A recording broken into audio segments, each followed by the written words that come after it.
Paul's letter to Titus is a pastoral guide written around AD 65, after Paul's release from his first Roman imprisonment.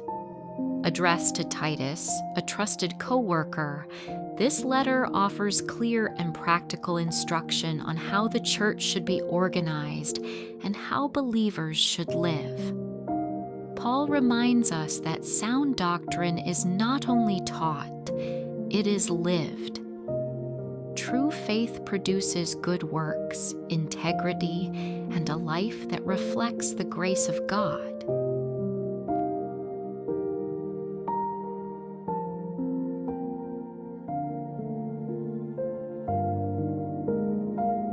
The church in Crete. Crete was known in the ancient world for moral disorder and unstable leadership. The Christian community there struggled with false teachers, careless living, and a lack of structure.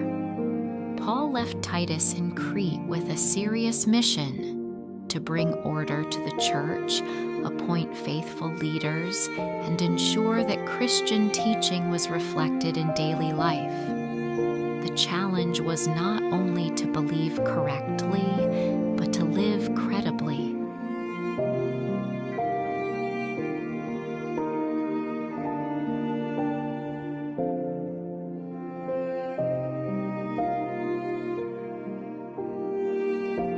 Godly leadership and faithful living. At the heart of the letter to Titus is the connection between leadership and holiness.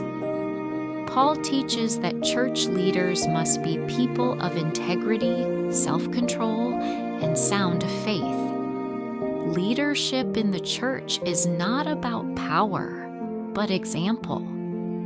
Paul insists that doctrine and conduct must walk together because when faith is genuine, it becomes visible through good works, humility, and love.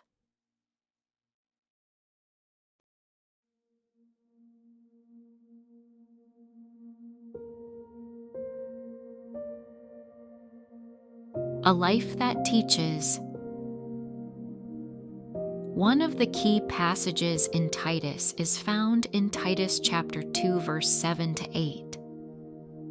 In everything set them an example by doing what is good. In your teaching show integrity, seriousness, and soundness of speech that cannot be condemned. Paul reminds us that the gospel is proclaimed not only by words, but by lives shaped by truth.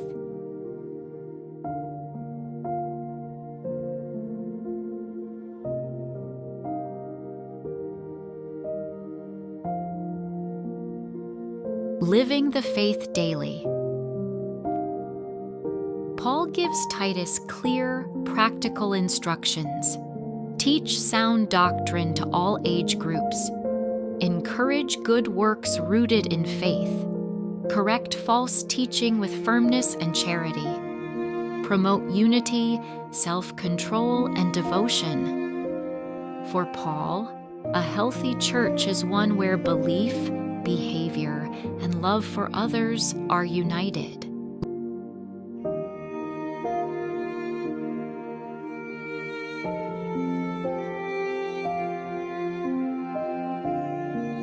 Saved for a purpose. Paul makes an essential clarification. Christians are not saved by good works, but they are saved for good works.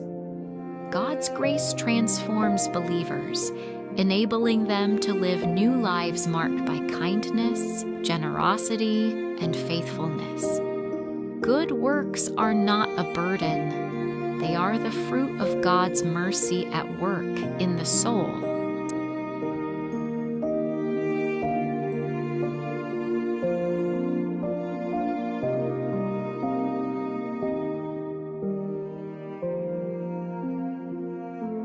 Relevance today. The letter to Titus remains deeply relevant today. In a world that often separates belief from behavior, Paul reminds us that faith must be visible.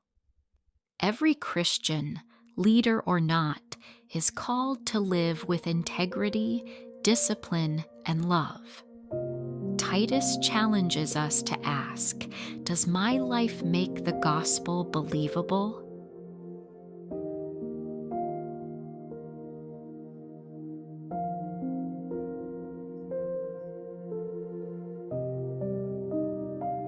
The witness of the saints.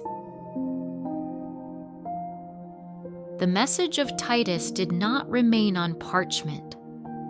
Across the early church, faithful leaders lived out Paul's teaching, guarding sound doctrine, maintaining order, and leading by example. Their lives show that the call to godly leadership and good works continues in every generation.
The letter to Titus teaches us that faith must be lived with integrity, order, and love.